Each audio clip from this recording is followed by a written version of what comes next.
This demonstration we're going to have a look at how to configure Outlook Anywhere. So we'll have a look at configuring auto discover settings, quite handy to ensure that users don't have to remember to type in all of their connection settings.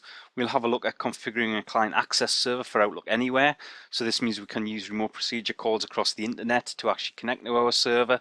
We'll have a look at configuring Outlook profiles for Outlook Anywhere. We'll then just verify that Outlook Anywhere does actually work. So the first thing I need to do here is I just need to ensure that auto discovery is set up. To do that through the Exchange Management Shell, I can use the get client access server.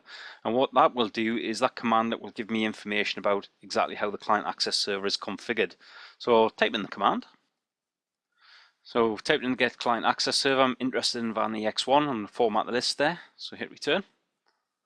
And what we're looking for here is we're looking for all the auto discovery settings here. And what I'm wanting to verify here is the internal URL setting.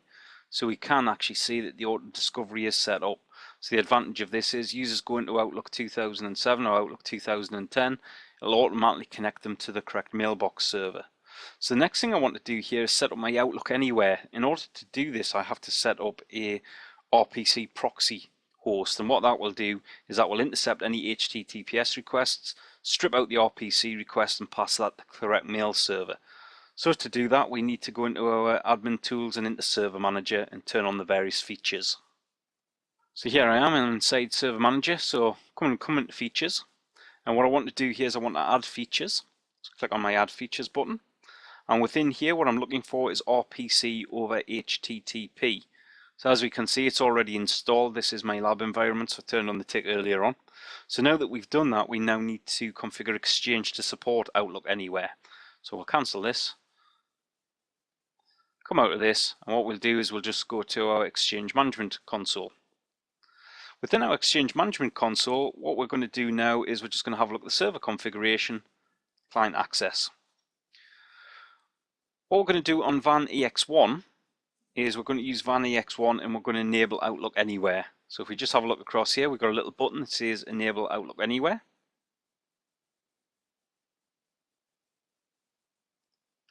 Brings up my wizard, so I need to specify what the users will connect to from the internet. So I do have mail.adatum.com, and that's my external DNS. And then under client authentication method, I'll just ensure I have my NT LAN manager authentication turned on, and then what I'll do, I'll just click enable. Now that's all done. Got a little warning here, but it's nothing to worry about. It's just telling me to wait for 15 minutes. So we'll just click the finish button.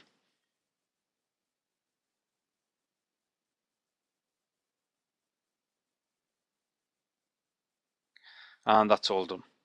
So the next thing I need to do is just tell IIS or set up IIS and enable SSL settings.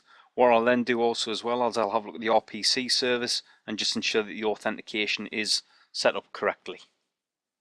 So here we go, IIS manager's up and running. So we'll just come in here, we'll just expand our sites up, expand up default website, and then what we need to do here is we just need to enable RPC. So within here, what we're now going to have a look at is the SSL settings. Sure that require SSL checkbox is selected, which it is. Next thing to do is just ensure that the authentication is configured correctly. So onto authentication, and what we'll do here, we'll just come into settings and just ensure that basic authentication is enabled and also Windows authentication is enabled. So we're happy with that, everything is configured correctly in the case of our Exchange server. So the next thing I'm going to do here is I'm just going to restart van EX1. That'll take a little while, so we'll just pause the video at this point now.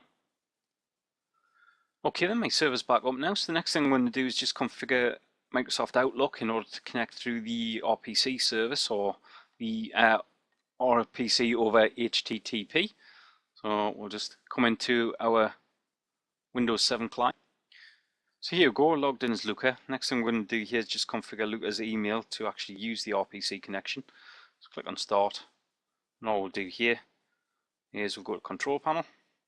In Control Panel, just click on our little category view, change this to small icons, and what I want to do here is just go into Mail. So in the Mail setup, just come to my mail accounts. On here, what we're going to do is just have a look at the Microsoft Exchange and modify the Microsoft Exchange settings. So now that we're in here, click change. As you can see, we're connecting through to van EX1, and what we want to do here is we just want to specify that we will use RPC. So click on more settings. Within here, next thing to do, click on connection, and what we're going to do here is we're going to use the Microsoft Exchange settings. So we'll connect to a Microsoft Exchange by using HTTP. Click on our Exchange proxy settings, and then we need to type in the relevant information to connect through to our client access server. Okay, I've specified my server. Specify I'm going to use SSL to connect through. I have enabled SSL. What I'm going to do here is on fast networks, I'm going to attempt to use HTTP first, so use my RPC over HTTP service. Generally speaking, real world, this would actually be turned off in the case of this tick. We'd only use it on slow networks. Ensure that we have NTLM authentication configured, and then we'll click OK. Click OK. Next thing here, just click our next button, click our finish button, and then click close. Now that we've done that, we can click close on the mail button and then just close down as well control panel. Next thing we need to do is just quickly nip back across to van EX1 just to ensure that it is definitely up. So I'll just pause the video while I check that. It is, so next thing to do is just launch Microsoft Outlook.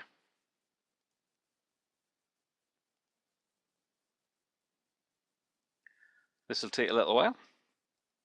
So as we can see now, we're logged back into Microsoft Outlook. We can see we're online with Microsoft Outlook. So what we'll do here is we'll just expand this up a little bit. So I can click down the control button, right click, and what we want to have a look at is our connection status.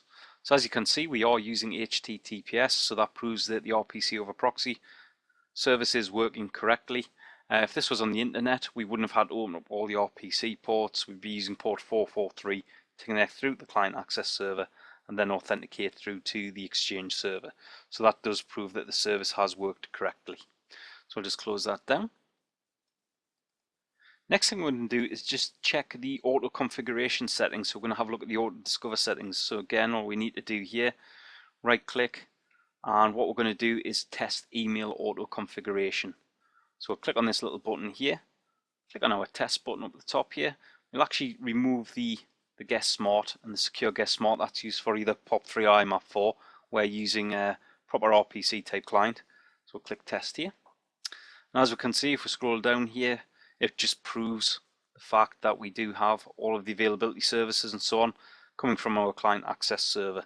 So we can see that the auto configuration is working, auto discover is also working as well. Really didn't prove anything. Luca was already connected to the Exchange server, but it sort of proves the fact that auto discover has worked correctly. So that's the end of the demonstration. Thanks for watching.